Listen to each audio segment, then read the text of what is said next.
சுத்திகரிப்பு இல்லாமல், பரிசுத்தம் இல்லாமல் ஆண்டவருடைய பாதத்துல ஒரு நாள் நம்ம ஆசீர்வாதத்தை பெற்றுக்கொள்ள முடியாது. நீ கர்த்தருடைய பந்தியில நாம கையிடுறோம், பரிசுத்தமா கையிடுறோமா? வசனம் படிக்கிற அபாத்திரமாய் கையிடுகிறவன் தனக்கு ஆக்கினை தீர்ப்பு வரும்படியாக அதில் கையிடுகிறான். வேற ஒரு கடையில நின்றுட்டு அதே மாதிரி இங்கே வந்து நிக்கிறது வெட்கமாக இல்லை நமக்கு. தேவையில்லாத பழக்க வழக்கங்களை செய்துவிட்டு ஆண்டவருடைய பந்தியில வந்து நிற்கிறோம். உங்களில் அநேகர் பலவீனரும் வியாதியுள்ளவருமாய் இருக்கிறீர்கள். ஏன்? கர்த்தருடைய பந்தி பரிசுத்தம் உள்ளது. வியாகுலப்பட்டு கஷ்டப்பட்டு தன்னுடைய சதைகளும் இரத்தங்களும் பீறிக்கொண்டு ஆண்டவராகிய கர்த்தர் எனக்காக கஷ்டப்பட்டு நின்ன எனக்கு கொடுத்ததன் ஆசீர்வாதம், அதை நான் எப்படி நான் பந்தியில கையிடுறேன்?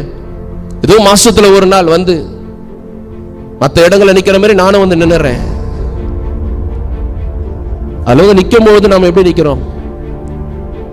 கர்த்தர் ஒழுக்கத்தை அதிகமா எதிர்பார்க்கிறாருங்க.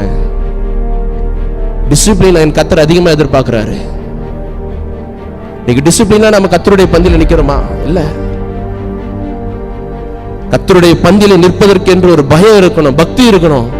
அதை கையில வாங்கும்போது உங்களுடைய கைகளானது, ஆண்டவரே உங்களுடைய சரீரத்தை, உங்க ரத்தத்தை நான் வாங்குறேன், என் கைகளை பரிசுத்தப்படுத்துங்க.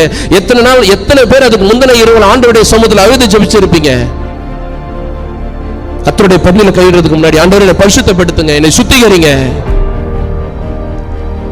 உங்களுடைய சரீரத்தை நான் உண்ண போகிறேன், உங்களுடைய ரத்தத்தை நான் பானம் பண்ண போகிறேன். எத்தனை பேர் நம்ம ஜெபிச்சிருப்போம் அந்த இரவு நேரத்துல? ஏதோ வரணும் போனோம் என்பது அல்ல. பயம் இருக்க வேண்டும் ஆண்டவருடைய சமூகத்துல. பயத்துடனே கர்த்தரை சேவியுங்கள், நடுக்கத்துடனே அவருக்கு ஆராதனை செய்யுங்கள்.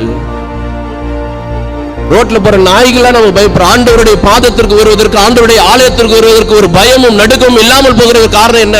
அவர் அன்புள்ளவர், அவர் இரக்கமுள்ளவர். கர்த்தர் ஒரு நேரம் வரைக்கும் தாங்க பொறுமையா பார்த்துட்டு இருப்பாரு. பந்தியில நிக்கிறோம், வந்து முழங்கால் போடுறல ஒரு டிசிப்ளினா நிக்கிறோம். இங்கேயும் மற்ற இடத்துலயும் கொடுக்குறாங்க அப்படின்னு சொல்லிட்டு எட்டி வாங்குறது தயவு செஞ்சு அதை வச்சுக்காதீங்க, அது நல்லா இல்லை.